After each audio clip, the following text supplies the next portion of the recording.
அடுத்து வரும் 4 தினங்களுக்கு தமிழகம், புதுவை, காரைக்கால் பகுதிகளில் பரவலாக மிதமான மழை பெய்யக்கூடும்.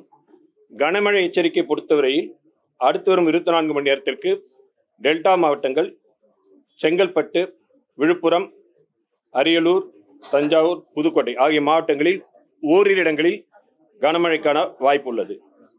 நேற்று ரெட் அலர்ட் கொடுத்துட்டு ஏன் இறக்கணும்னு, அடுத்து புயலாக வலுவடைவதில் தாமதம் உள்ளது. இது எல்லாத்துக்கும் சேர்ந்த ஒரே இதுதான். அதாவது இதில் பார்த்தோம்னா முன்னாடி நம்ம சொல்ற மாதிரி ஒரு சிஸ்டம், காற்றழுத்த தாழ்வு மண்டலம், இந்த மாதிரி லோ பிரஷர் சிஸ்டம் வலுவடைவதற்கு காற்றின் வளிமண்டலத்தின் கீழ்ப்பகுதியில் காற்று குவிதல், மேல் பகுதியில் விரிவடைதல் போன்ற பல விஷயங்கள் இருக்கு. தென்மேற்கு வங்கக்கடல் பகுதியில் ஆழ்ந்த காற்றழுத்த தாழ்வு மண்டலம் தற்பொழுது நாகப்பட்டினத்திற்கு தென்கிழக்கே சுமார் 310 கிலோமீட்டர் தொலைவிலும், புதுச்சேரிக்கு தென்கிழக்கே சுமார் 410 கிலோமீட்டர் தொலைவிலும், சென்னைக்கு தென்கிழக்கே சுமார் 480 கிலோமீட்டர் தொலைவிலும் நிலை கொண்டுள்ளது. இது வடக்கு வடமேற்கு திசையில் நகர்ந்து 30ஆம் தேதி காரைக்காலுக்கும் மகாபலிபுரத்துக்கும் இடையே 30ஆம் தேதி காலை ஆழ்ந்த காற்றழுத்த தாழ்வு மண்டலமாக கரையை கடக்கக்கூடும். இந்த ஆழ்ந்த காற்றழுத்த தாழ்வு மண்டலம் இன்று மாலை முதல் நாளை காலை வரையிலான இடைப்பட்ட நேரத்தில் தற்காலிகமாக புயலாக வலுப்பெறக்கூடும். அதன் பின்னர் வலு குறைந்து கரையை கடக்கும் பொழுது ஆழ்ந்த காற்றழுத்த தாழ்வு மண்டலமாக கரையை கடக்கக்கூடும். கரையை கடக்கின்ற பொழுது பலத்த காற்றானது மணிக்கு 50 முதல் 60 கிலோமீட்டர் வேகத்தில், அவ்வப்பொழுது 70 கிலோமீட்டர் வேகத்தில் வீசக்கூடும்.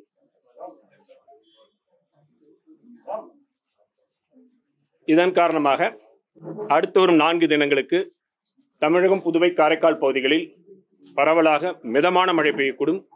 கனமழை எச்சரிக்கை பொறுத்தவரையில் அடுத்து வரும் 24 மணி நேரத்திற்கு டெல்டா மாவட்டங்கள் செங்கல்பட்டு, விழுப்புரம், அரியலூர், தஞ்சாவூர், புதுக்கோட்டை ஆகிய மாவட்டங்களில் ஓரிரு இடங்களில் கனமழைக்கான வாய்ப்பு உள்ளது. நாளை 29ஆம் தேதி டெல்டா மாவட்டங்கள் கடலூர், புதுவை, விழுப்புரம், செங்கல்பட்டு மாவட்டங்களில் ஓரிரு இடங்களில் அதிகனமழைக்கும், சென்னை, திருவள்ளூர், காஞ்சிபுரம், ராணிப்பேட்டை,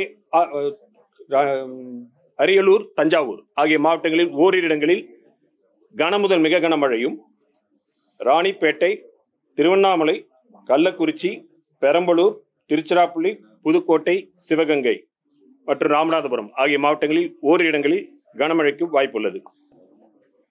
30ஆம் தேதி திருவள்ளூர், சென்னை, காஞ்சிபுரம், செங்கல்பட்டு, விழுப்புரம், கள்ளக்குறிச்சி, கடலூர் ஆகிய மாவட்டங்களில் ஓரிரு இடங்களில் அதிகன மழைக்கும், ராணிப்பேட்டை, திருவண்ணாமலை, பெரம்பலூர், அரியலூர், மயிலாடுதுறை, காரைக்கால் மற்றும் டெல்டா மாவட்டங்களில் ஓரிரு இடங்களில் கனமுதல் மிக கனமழையும், வேலூர், திருப்பத்தூர், கிருஷ்ணகிரி, தர்மபுரி, சேலம், நாமக்கல், திருச்சிராப்பள்ளி, கரூர், புதுக்கோட்டை ஆகிய மாவட்டங்களில் ஓரிரு இடங்களில் கனமழைக்கும் வாய்ப்பு உள்ளது.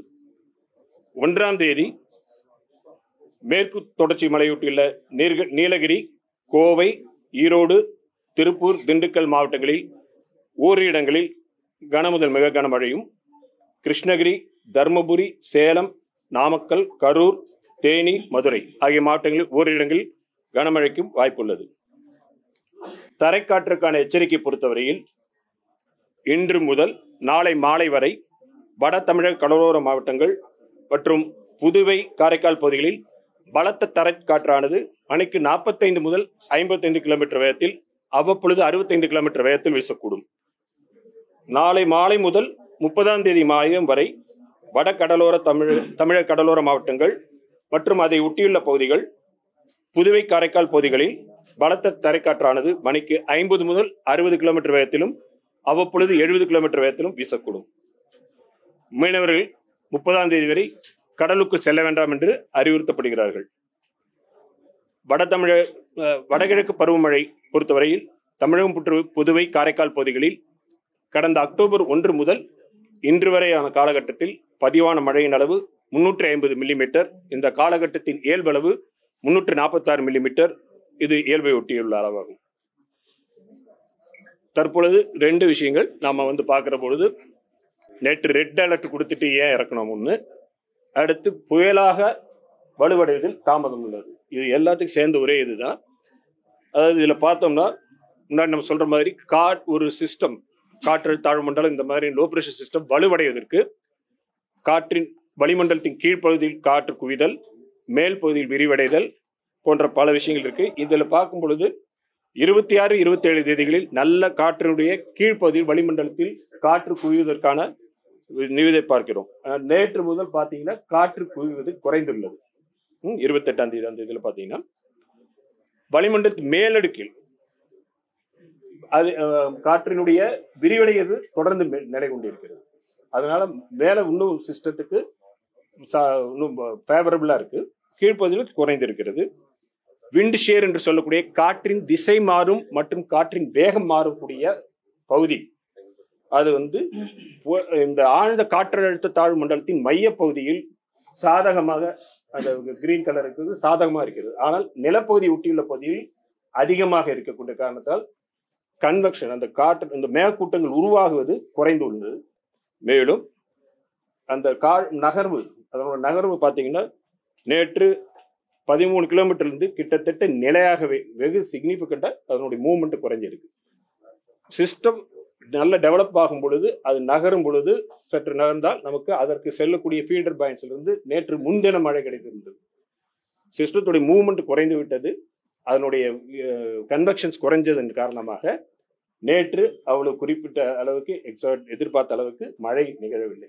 நிலப்பகுதிகளில், கடல் பகுதியில் இருந்தது, நிலப்பகுதியில் நிகழவில்லை. எனவே கொடுத்த அந்த ரெட் இது இருந்தது. ஏற்கனவே சொன்ன மாதிரி இந்த ஆழ்ந்த காற்றழுத்த தாழ்வு மண்டலம் பார்த்தீங்கன்னா, நம்ம முன்னாடி சொல்லியிருக்கோம், அதுதான் கிழக்கிலிருந்து மேற்காக நகர்ந்து செல்லக்கூடிய ஈக்குவட்டோரியல் ராஸ்பி வேஸ், மேற்கிலிருந்து கிழக்காக நகர்ந்து செல்லக்கூடிய என்ஜிஓ இருக்கக்கூடிய காரணங்கள், பிளஸ் அது இலங்கைக்கு அருகில் இருக்கின்ற பொழுது அந்த ஆழ்ந்த காற்றழுத்த தாழ்வு மண்டலத்தை நோக்கி செல்லக்கூடிய காற்றின் போக்கு நிலப்பகுதியில் உராய்வு ஏற்படுவதால் அதிலேயும் ஏற்பட்ட மாற்றங்கள்.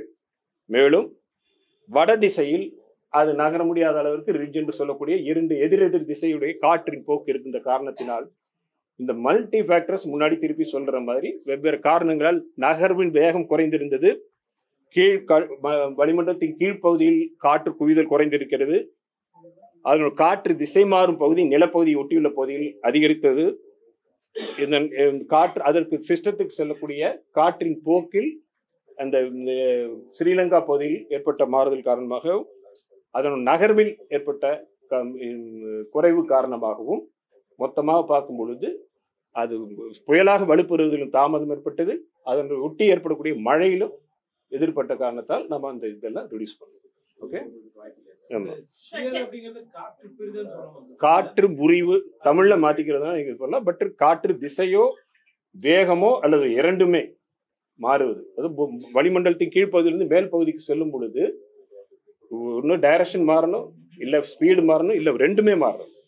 ரெண்டும் மாறினா, அதாவது ஒரு சிஸ்டத்தை ஒரு உருளை மாதிரி நீங்க கற்பனை பண்ணீங்கன்னா, ரெண்டு குறைவாக இருந்தால் கீழ்ப்பகுதி மேல் பகுதி அலைனா இருக்கும். அதிகமா இருக்கும், அது மாற்றம் ஏற்பட்டால் மேல் பகுதி சிதறி போக சில சமயங்கள் வேறுபாடு.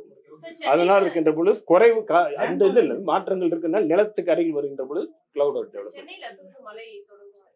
இன்று இரவிலிருந்து துவங்க வாய்ப்பு இருக்கு. படிப்படியாக அதிகரிக்கக்கூடிய சொன்னது என்ன, இதில் காரைக்காலுக்கும் மகாபலிபுரத்துக்கும் இடையே. ஓகே, 30ஆம் தேதி காலை.